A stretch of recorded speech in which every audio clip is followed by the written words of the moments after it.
So today we are going to discuss about the perfect market equilibrium. Okay.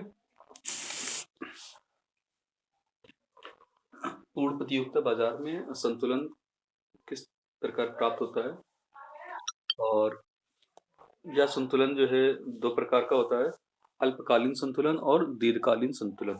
ठीक है।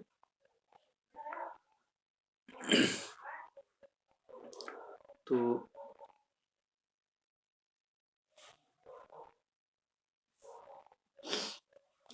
पूर्ण प्रतियोगिता बाजार में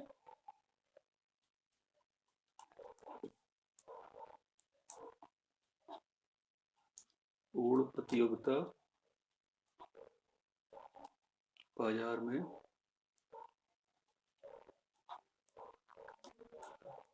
संतुलन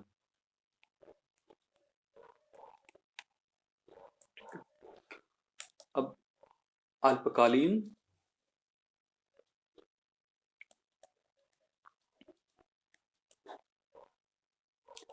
एवं दीर्घकालीन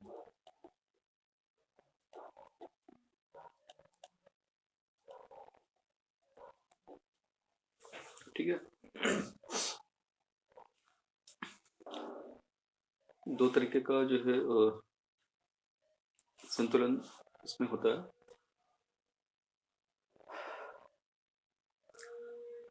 लास्ट टाइम पे हमने आप लोग को दिखा दिया था कि पूर्ण प्रतियोगिता बाजार में हमारा हमें संतुलन प्राप्त करने के लिए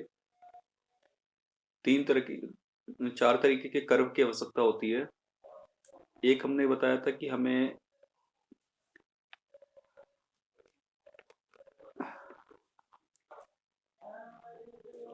जिन वस्तुओं एवं सेवाओं का उत्पादन किया जाता है उनकी लागत के संदर्भ में हमें जानकारी चाहिए होता है।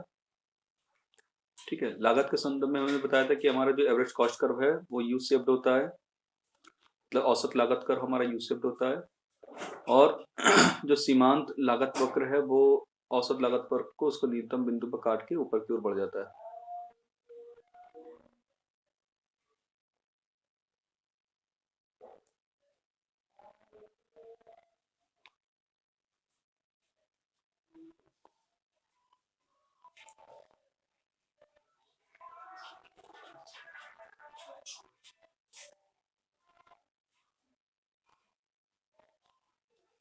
ठीक है। फिर इसके बाद हमने दूसरा कर बताया था कि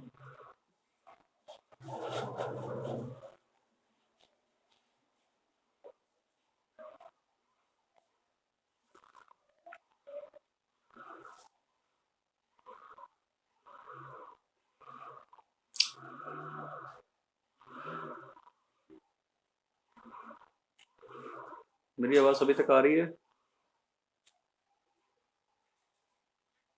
ओके। और स्क्रीन पे विजिबल है? ओके। मेरा सेंसर क्यों नहीं काम कर रहा है भाई साहब?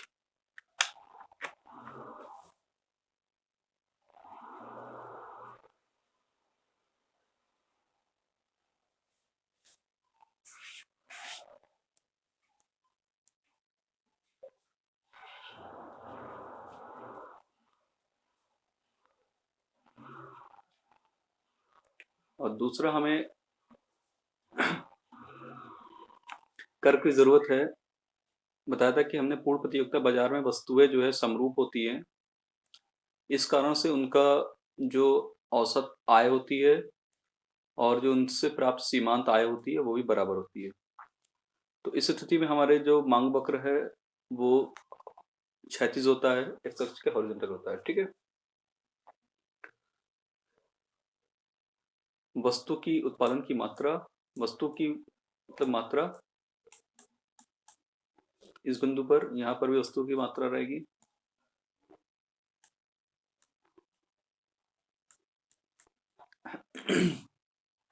और एक्स अक्ष पे यहाँ पर लागत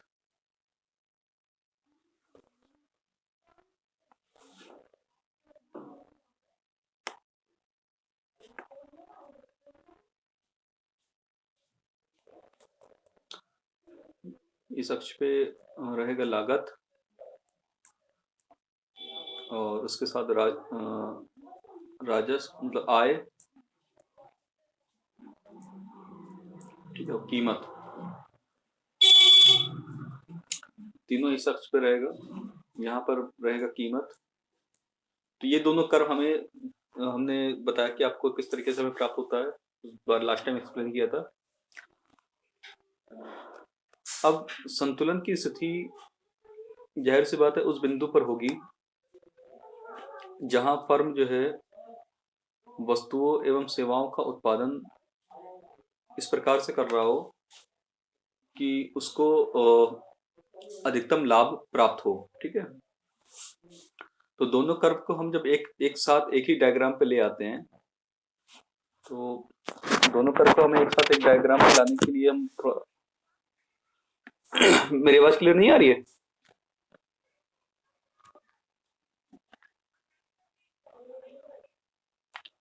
बफरिंग हो रही है, ये हो सकता है नेटवर्क की कोई ऐसा इशू होगा,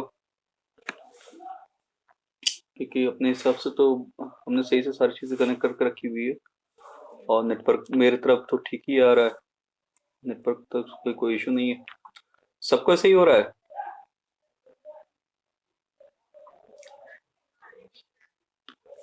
आवाज स्लो आ रही तो आवाज तेज कर देते हैं अपनी, ठीक है, ये कर सकते हैं आवाज।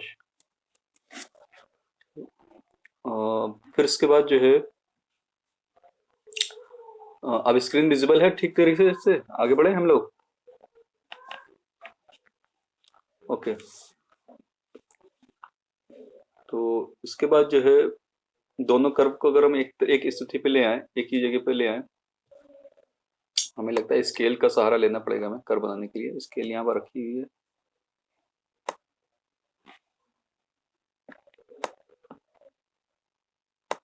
तो ये स्केल कैसे यूज करते हैं ये भी नहीं पता।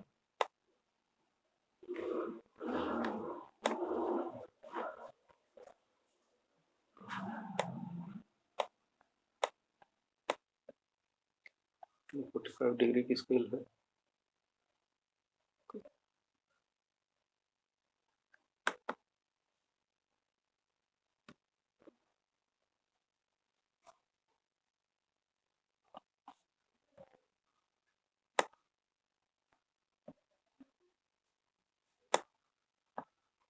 स्केल की जानकारी से हाथ से बनाते कोई नहीं।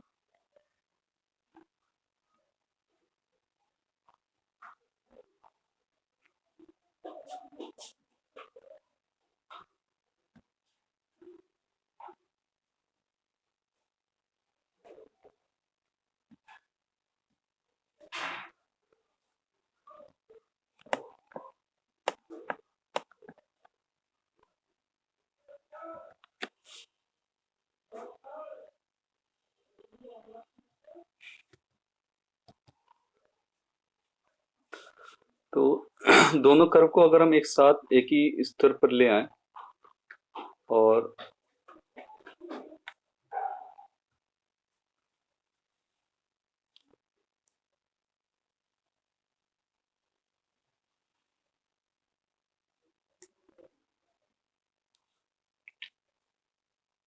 यहाँ पे है वस्तु की मात्रा,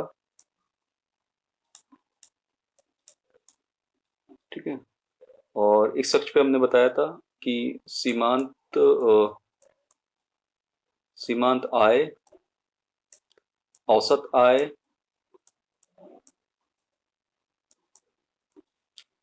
सीमांत लागत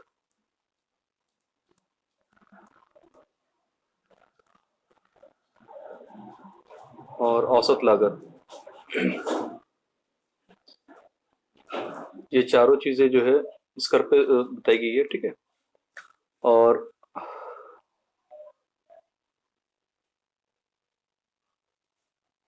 ये हमारी स्थिति है। ए आर और एम आर कर्व की दोनों ने बताया था बराबर होता है, ठीक है, और ये हमारा सॉरी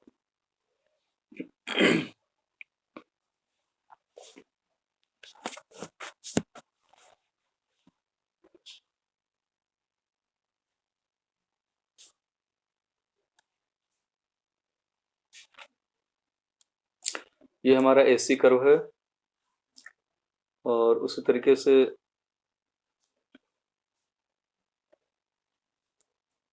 ये हमारा एमसी कर्व है। जहां पर ये स्थिति होती है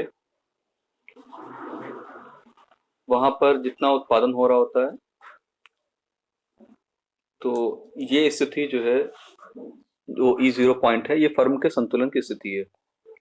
ठीक है, जहां पर एसी कर्व जो है वो एआर कर्व और एमआर कर्व के स्पर्श बिंदु के रूप में है, और मार्जिनल सीमांत कॉस्ट कर्व जो है औसत उसको न्यूनतम बिंदु पर काट कर ऊपर बढ़ता है। इस बिंदु पर आप लोग एक चीज नोटिस करेंगे कि चारों हमारे ई स्थिति बराबर है वहां पर, और ये संतुलन का जो बिंदु होता है ये हमारा दीर्घकालीन संतुलन होता है पूर्ण प्रतियोगिता में। दीर्घकालीन संतुलन होता है पूर्ण प्रतियोगिता की स्थिति में। ठीक है, अब इस बिंदु पर जो फर्म को लाभ हो रहा होता है वो समान लाभ होता है। अब फर्म जो है ओ क्यू जीरो इकाई का उत्पादन कर रही होती है, ओ क्यू जीरो इकाई का उत्पादन कर रही होती है, और उसको ओ पी जीरो कीमत पर बेच रही होती है, ओपी कीमत पर बाजार में बेच रही होती है। ठीक है, तो ये फर्म की जो है, ये फर्म की समान लाभ की स्थिति है, और ये दीर्घकालीन संतुलन का बिंदु है। ठीक है, और यहाँ पर अब किसी को कोई डाउट्स हो तो वो बता दे।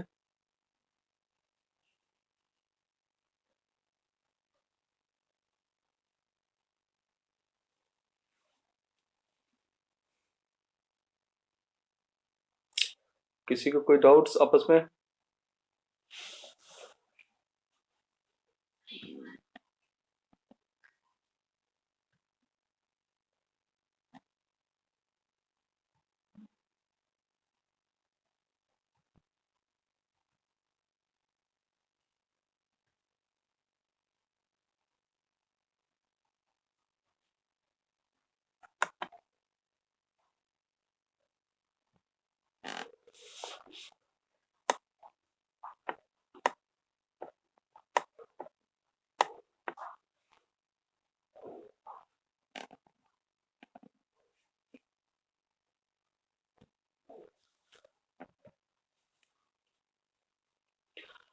देखिए, जैसा कि अभी हमने ऊपर आपको कर्व पे दिखाया था कि लास्ट टाइम वाली क्लास अटेंड की थी कि नहीं, जब इसमें हमने सब जो कर्व बना के दिखाया था आप लोगों को,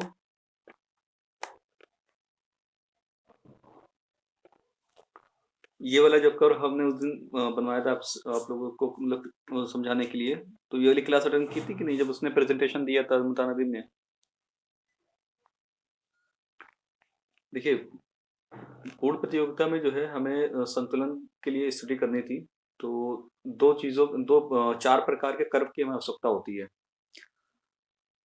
पहला होता है लागत वक्र। लागत वक्र में हमें औसत लागत वक्र की आवश्यकता होती है और सीमांत लागत वक्र की आवश्यकता होती है। ठीक है, औसत लागत वक्र जो है वो यू शेप्ड का होता है। यू शेप्ड होने का मतलब ये हुआ कि जैसे जैसे जैसे फर्म ने मान लो शुरुआत में प्रोडक्शन स्टार्ट किया, उसने पहली यूनिट्स बनाई, तो एक यूनिट जब वो बनाएगी तो उसकी औसत लागत जो है बहुत अधिक आएगी। जैसे जैसे वो अपना प्रोडक्शन बढ़ाती चली जाएगी वैसे वैसे उसकी औसत लागत कम होती चली जाएगी, गिरते गिरते एक मिनिमम पॉइंट पे आ जाएगी यहाँ पर। फिर उसके बाद जब प्रोडक्शन अपना और वो फर्म बढ़ाएगी तो उसकी औसत लागत फिर से बढ़ना शुरू हो जाएगी। ठीक है, इसके पीछे रीजन क्या है कि शुरुआत में जब फर्म अपना प्रोडक्शन स्टार्ट करती है तो फर्म को कुछ तरीके की जो उसके अंदर जो क्षमता, जो फर्म का जो टोटल प्रोडक्शन करने की जो क्षमता होती है वो जो है धीरे धीरे यूटिलाइज होना शुरू हो जाती है ना। उसने मान लो कि जो है सपोज करो उसने पेन बनाने के लिए फर्म ने कोई इंडस्ट्री बनाई अपनी, है ना, तो पेन बनाने के लिए उसको जो लेबर कैपिटल और सारी चीज़ों का जो उसको इंतज़ाम करना हुआ, जब उसने इंतज़ाम कर लिया, ऐसा तो है नहीं कि वो केवल एक पेन बना के मार्केट में बेचना शुरू कर देगी। उसको फ़ायदा तब होगा जब वो क्वांटिटी में, बल्क में, जब वो जो है किसी कमोडिटी या सर्विसेज़ की बनाएगी। तो पेन बनाना जब उसने शुरू किया, तो उसने शुरुआत में जब अपना प्रोडक्शन स्टार्ट किया, तो एक पेन बनाया तो उसको कॉस्ट बहुत ज़्यादा अधिक आएगी, क्योंकि पहली पेन की जो है ज़ाहिर-सी बात है कितना ढेर सारा आपने उसमें कैपिटल लगाया, लेबर लगाया, मशीन खरीदा और क्या-क्या चीज़ें आपने की। तो आपकी पहली यूनिट्स के लिए कॉस्ट बहुत ज़्यादा हाई होगी, ठीक है? मतलब पहली यूनिट की एवरेज कॉस्ट हमने बताया था कैसे निकाला जाता है? औसत लागत इक्वल टू होता है टोटल लागत कितनी आई है और कितनी क्वांटिटी आपने प्रोडक्शन की है, क्वांटिटी ऑफ प्रोडक्शन, आपने कितना प्रोडक्शन किया है। तो मान लो कि अगर जैसे फर्म ने टोटल कॉस्ट ₹100 आया हो और फर्म ने एक ही पेन का प्रोडक्शन किया हो, तो उसकी औसत लागत कितनी हो जाएगी? ₹100। अगर मान लो एक की जगह उसने 2 बना दिया, तो फर्म की औसत लागत कितनी हो जाएगी? ₹50। उसी तरीके से उसने मान लो 4 बना दिया, तो उसकी औसत लागत कम होके कितनी हो जाएगी? ₹25। तो इस तरीके से जैसे-जैसे ये क्वांटिटी बढ़ती चली जाएगी, उसकी औसत लागत कम होती चली जाएगी। बात समझ में आया? तो एक ऐसा मिनिमम पॉइंट आएगा जिसके बाद से उसकी औसत लागत कम नहीं होगी, बल्कि उसके बाद वो बढ़ना शुरू हो जाएगी। बढ़ना इसलिए शुरू हो जाएगी कि फर्म अपनी जो कैपेसिटी उसके अंदर थी फर्म के अंदर, उसने अपनी पूरी कैपेसिटी, पूरी क्षमता का उपयोग कर लिया है। उसके बाद जब वो प्रोडक्शन करना स्टार्ट करेगी, तो उसके बाद उसकी जो औसत लागत होगी वो घटने के बजाय बढ़ना शुरू हो जाएगी। ठीक है? ये स्थिति हो गया। फिर उसके बाद जो मार्जिनल कॉस्ट कर्व है, वो भी इसी तरीके से वो काम करता है कि शुरुआत में तो मार्जिनल कॉस्ट कर्व जैसे-जैसे आप प्रोडक्शन बढ़ाएँगे, वैसे-वैसे मार्जिनल कॉस्ट कर्व घटेगा और फिर उसके बाद एक बिंदु के बाद वो भी बढ़ना शुरू हो जाता है। ठीक है? तो ये marginal cost curve, average cost curve को एक मिनिमम बिंदु पर काट के वो ऊपर आगे की ओर बढ़ जाता है। अब ऐसा क्यों होता है, क्या होता है, ये सब सारी चीज़ें धीरे-धीरे आप डिटेल्स में स्टडी करेंगे, तो आपको समझ में आने लगेगा। उसी तरीके से अब हम जब बाजार में देखते हैं, ये तो लागत वाली स्थिति हो गई। फिर जब बाजार में आय की स्थिति देखते हैं, तो हमने ये बताया था कि परफेक्ट कंपटीशन में जो वस्तु एवं सेवाएँ जो उत्पादित की जाती है, वो होमोजेनियस होती है। ठीक है? होमोजेनियस होने के कारण, मतलब समरूप होने के कारण उसकी जो कीमत होती है वो समान होती है, कोई कीमत में कोई डिफरेंशिएशन नहीं होता है। तो इस कारण उसका जो सीमांत आय होती है और जो औसत आय होती है, दोनों बराबर होती है। अब बराबर होने के कारण जो है मतलब इसका मतलब ये हो गया कि तीनों चीज़ें बराबर होती हैं। कीमत, औसत आय और सीमांत आय, तीनों चीज़ें बराबर होती हैं। तीनों चीज़ बराबर होने के कारण ये हुआ कि जो वस्तु का माँग वक्र है वो क्षैतिज रूप में होता है, हॉरिज़ॉन्टल होता है। ठीक है? तो ये चीज़ें हमने आपको, ये रीज़न सहित आपको बता दिया। ठीक है? अब उसके बाद जो है, और ये जो हमने ये भी बताया था कि परफेक्ट कंपटीशन के केस में कोई भी प्राइस पर कंट्रोल किसी का नहीं होता है। प्राइस जो है मार्केट डिटरमाइंड होता है ना? प्राइस पर नो कंट्रोल, कोई तरीके का प्राइस पर कोई कंट्रोल नहीं होता, क्योंकि large number of buyers and sellers वहाँ एग्जिस्ट करते हैं। और दूसरी चीज़ ये है कि इसमें इसीलिए प्राइस में कोई तरीके का चेंजेस नहीं होता। ज़रा सा भी प्राइस में चेंजेस होगा तो डिमांड ज़ीरो हो जाएगी। ठीक है? इन दोनों कर्व को फिर हमने किया क्या, इक्विलिब्रियम के लिए हमें दोनों कर्व की इन दोनों कर्व को हम एक साथ एक ही डायग्राम पर ले आए। जब एक साथ एक ही डायग्राम पर हम ले आए, तो हमें एक जो है जब एक साथ दोनों के एक डायग्राम पे ले आए, तो हमने ये इस तरीके के दोनों कर्व को साथ में जब मिलाया, तो हमें एक तरीके का एक टेंजेंट पॉइंट मिला जो E0 पॉइंट है। और E0 पॉइंट पे आप देखेंगे कि ये पॉइंट, हाँ, ये पॉइंट आपको टेंजेंट का पॉइंट हमें मिला, और ये E0 पॉइंट हमें टेंजेंट का पॉइंट मिला। इस पॉइंट पर फर्म जो अपना प्रोडक्शन कर रही है, जहाँ पर ये टेंजेंट होता है, उसके जस्ट नीचे हम एक लाइन खींचते हैं और उसी बिंदु पर ये एमसी कर्व भी जो है काटते हुए आगे की ओर बढ़ता है। उस पॉइंट से हम नीचे एक वर्टिकल लाइन खींचते हैं, तो वहां पर हमने देखा प्रोडक्शन OQ0 प्रोडक्शन हो रहा था और उसको OP कीमत पर बेचा जा रहा है। और E0 बिंदु पर एक मतलब यूनिक स्थिति है कि हमारी AR, औसत लागत, सीमांत लागत बराबर है, AC और MC चारों चीजें बराबर हैं। ठीक है? तो ये सारी स्थितियाँ हमें दीर्घकाल में होगा। तो इस इससे और ये जो स्थिति है, ये समान लाभ की स्थिति है, इसमें फर्म को समान लाभ हो रहा है, वो प्रोडक्शन कर रही है। किसी को कोई क्वेरीज?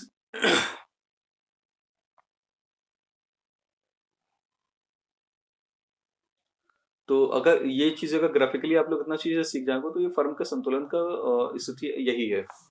और इसके अलावा 2 और स्थितियाँ होती है। एक होती है असमान लाभ,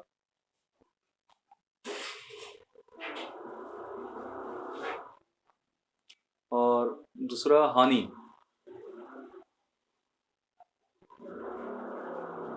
हो सकता है कि फर्म को लाभ ना हो रहा हो, वो हानि की स्थिति में काम कर रही हो।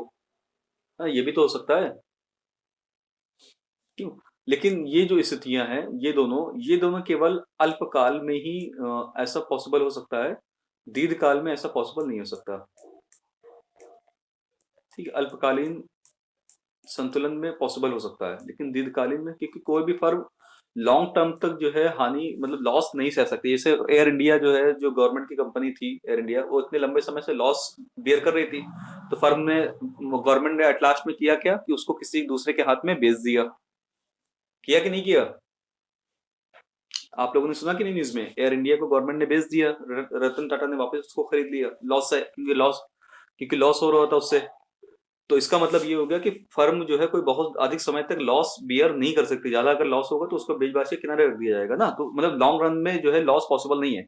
शॉर्ट रन में हो सकता है कि 1-2 साल मतलब जो है वो लॉस सह ले, लेकिन बहुत लंबे समय तक लॉस नहीं सहता। इसलिए शॉर्ट मतलब अल्पकालीन संतुलन में ये पॉसिबल है कि फर्म को हानि हो रही हो या फर्म को असमान लाभ हो रहा हो। असमान लाभ होने का मतलब ये हो गया कि जो नॉर्मल प्रॉफिट हो रहा है, नॉर्मल प्रॉफिट से ज्यादा, ठीक है, एबनॉर्मल प्रॉफिट वो कब होता है? वो तब होता है जब अल्पकाल में फर्मों को, जैसे सिंपल सा हुआ क्या कि मान लो जैसे कोरोना वायरस आ गया था, है ना। तो जब कोरोना वायरस आ गया था तो लोगों के पास, जिसके पास भी स्टॉक रखा हुआ था, तो उन्होंने प्राइसेस बढ़ा बढ़ा के, उन्होंने जो है प्राइसेस, मार्केट में एक बार की डिमांड मतलब सप्लाई की शॉर्टेज हो गई और डिमांड बढ़ गई थी। डिमांड बढ़ने के कारण हमारी क्या हो गई थी, प्राइसेस भी बढ़ गई थी। तो कुछ लोग जो उस समय जो प्रोडक्शन कर रहे थे, जिनके पास स्टॉक में था, उन्होंने बेच बेच के तुरंत जल्दी से लाभ कमा लिया। तो वो ऐसा जो लाभ होता है वो एबनॉर्मल प्रॉफिट होता है, असमान लाभ। अब वो भी लाभ जो है, जाहिर सी बात है कि दीर्घकाल में आता नहीं है, लंबे समय तक टिकता नहीं है। वो भी शॉर्ट टर्म के लिए होगा, है कि नहीं? तो ये दोनों स्थितियां हैं। अब इनको, अब ये असमान लाभ और हानि को हम कर्व के डायग्राम के थ्रू भी एक्सप्लेन कर सकते हैं। अगर आप कहें तो इसको डायग्राम के हिसाब से, डायग्राम पे भी हम इसको दिखा दें कि डायग्राम पे भी हम लोग कैसे इसको जो है वो करते हैं।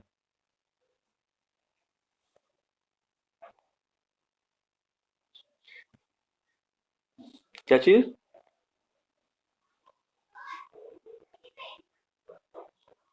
इसको डायग्राम पे भी दिखा देना। ठीक है भाई। ये मेरा,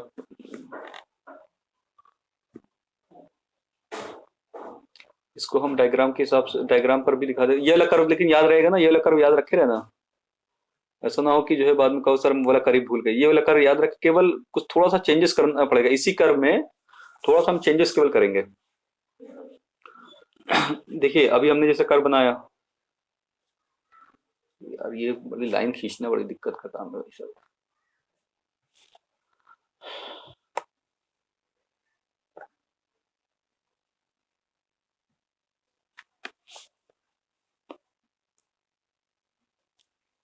तो बहुत लाइट आ रहा है।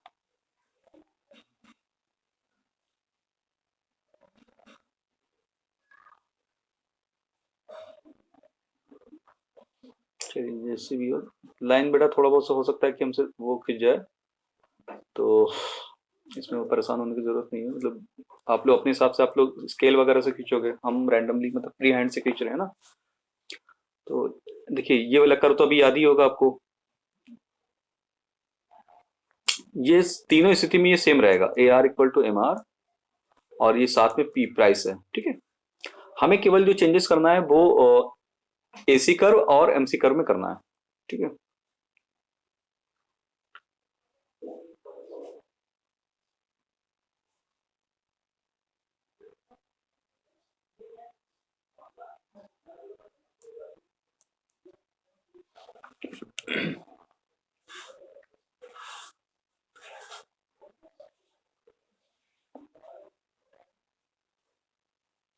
एक कर्व की स्थिति ये है, और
ये तो फिर से वही हो गया।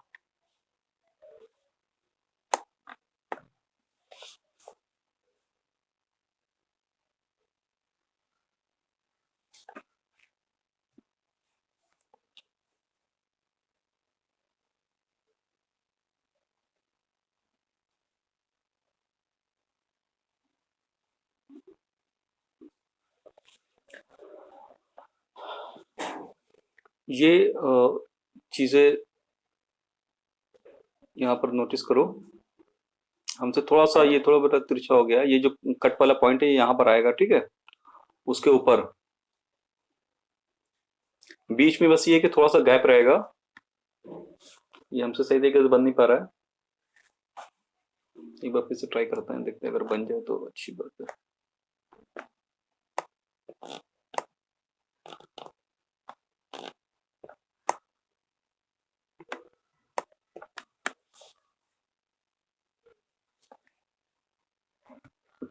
ये तो पेन वगैरह हो तो उससे डायग्राम बनाने में आसान रहता है। इस पे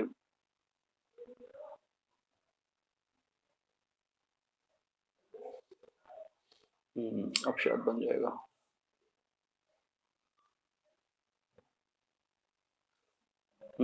अब हो गया।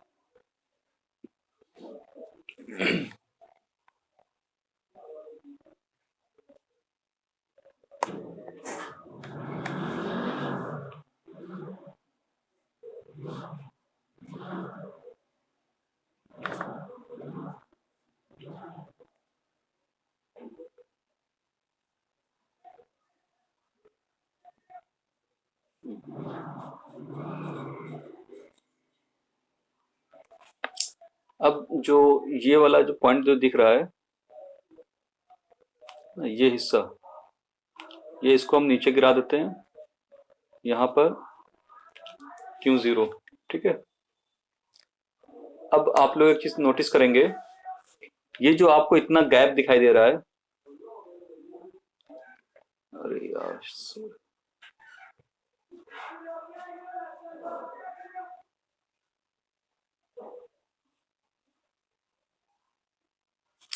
ये जो आपको इतना जो गैप ये दिखाई दे रहा है, ये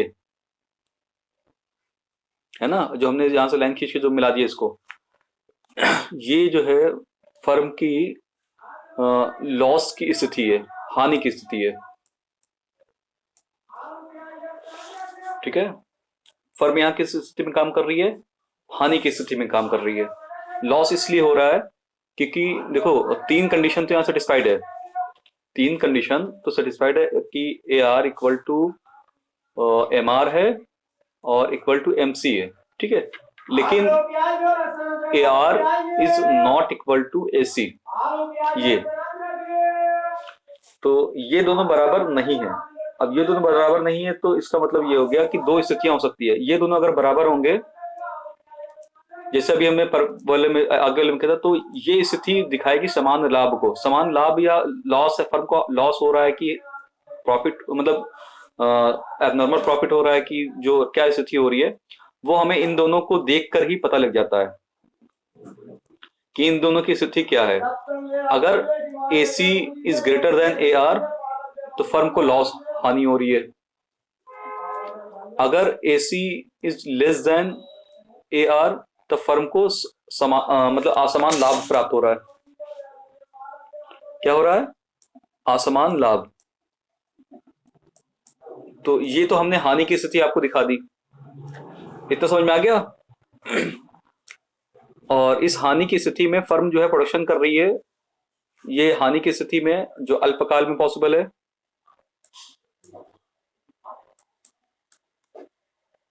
अल्पकालीन संतुलन है, ठीक है। इसमें फर्म जो है OQ0 प्रोडक्शन कर रही है, उत्पादन कर रही है, और जो है OP0 कीमत पर बेच रही है, ठीक है। और फर्म को हानि हो रही है, और हानि का कुल हानि कितनी है? कुल हानि ये है, ये जो चौकोर एरिया आपको दिखाई दे रहा है, ये इतना बड़ा जो हमने इसको डार्क कर दिया है, ये देखो, ये जो है फर्म को हानि की स्थिति दर्शा रहा है। समझ में आ गया इतना? हाँ, तो हानि की स्थिति आप लोगों को देखिए। अब इसके बाद फर्म की लाभ की स्थिति देख लीजिए, मतलब असमान लाभ। इसी कर्व को जो हम थोड़ा नीचे की ओर से करके बनाएंगे, अब फर्म को जो है असमान लाभ कब हो सकता है?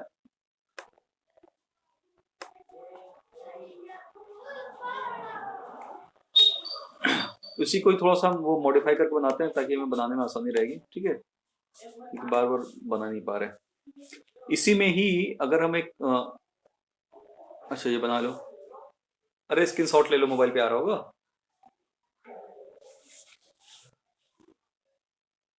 हाँ स्क्रीनशॉट ले लो ना। पिछले वाला का भी ले लिया ना, पिछले वाला कर। ठीक है।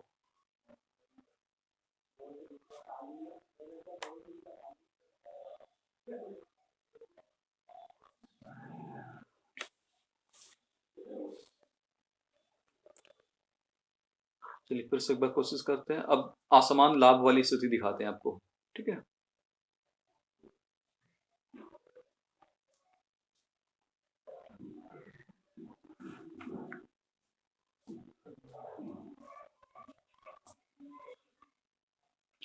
A R equal to M are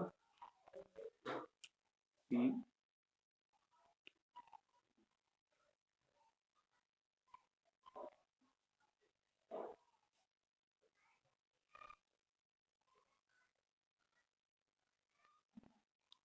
ये हमारा एसी कर्व हो गया, ठीक है। और इस एसी कर्व पे हमारा ये मिनिमम पॉइंट पे एमसी कर्व ने काट दिया। ये जो टेंजेंट, ये जो पॉइंट है, ये वाला हिस्सा जहां से ये दोनों इंटरसेक्ट कर रहे हैं, इससे हमने नीचे एक लाइन ड्रॉ कर दी, क्यू जीरो की, पी जीरो। और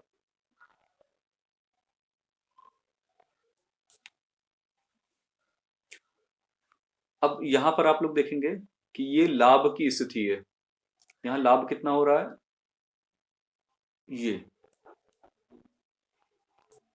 ये जो है लाभ की स्थिति क्यों है?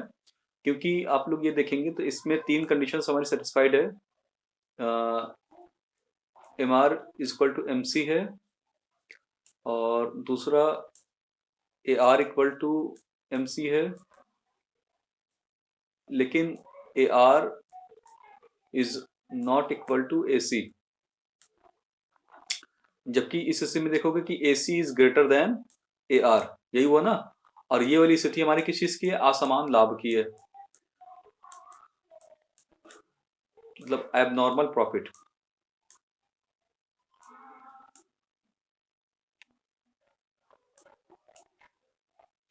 और इस लाभ की स्थिति, इस असमान लाभ की स्थिति में फर्म का संतुलन किस बिंदु पर है? ई जीरो बिंदु पर है।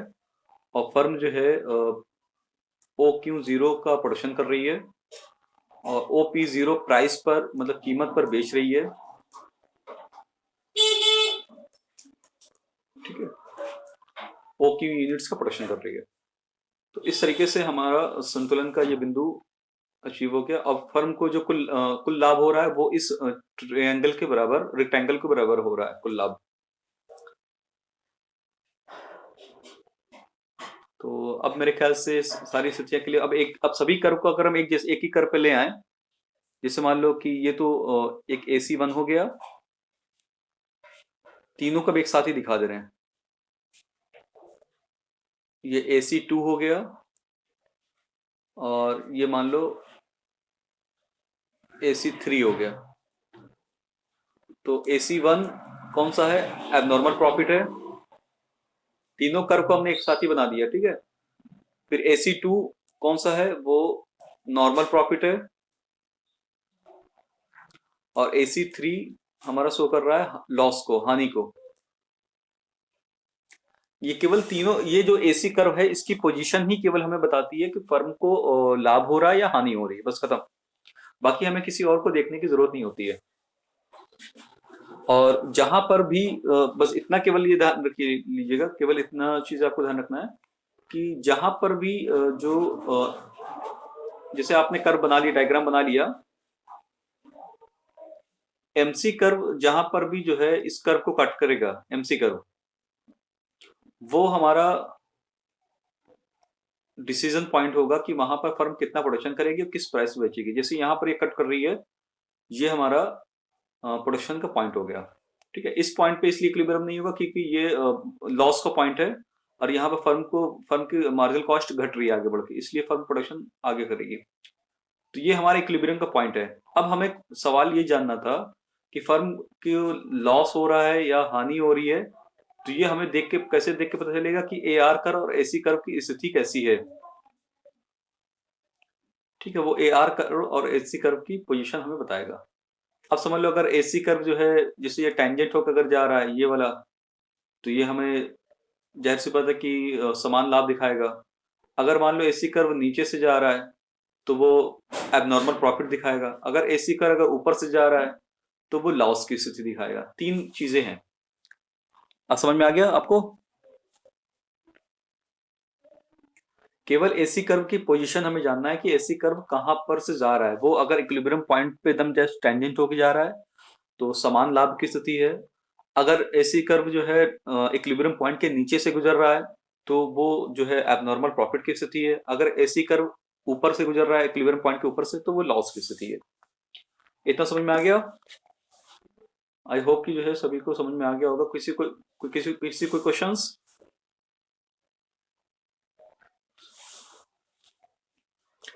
तो केवल संतुलन का बिंदु इस तरीके से ध्यान रखिए कि ए आर कर्व और एम आर कर्व दोनों हॉरिजॉन्टल होगा। ये केवल परफेक्ट कंपटीशन की इक्विलिब्रियम की बात हम कर रहे हैं, और मार्केट में इक्विलिब्रियम का तरीका वहां कर्व अलग अलग होते हैं। ठीक है, तो इस तरीके से परफेक्ट कंपटीशन में हमने शॉर्ट रन इक्विलिब्रियम और लॉन्ग रन इक्विलिब्रियम को डिस्कस किया। और यहाँ से अब सभी का इतना तैयार हो गया होगा। और आगे कोई भी क्वेश्चन हो, कोई भी क्वेरीज हो, वो आप लोग पूछ सकते हैं।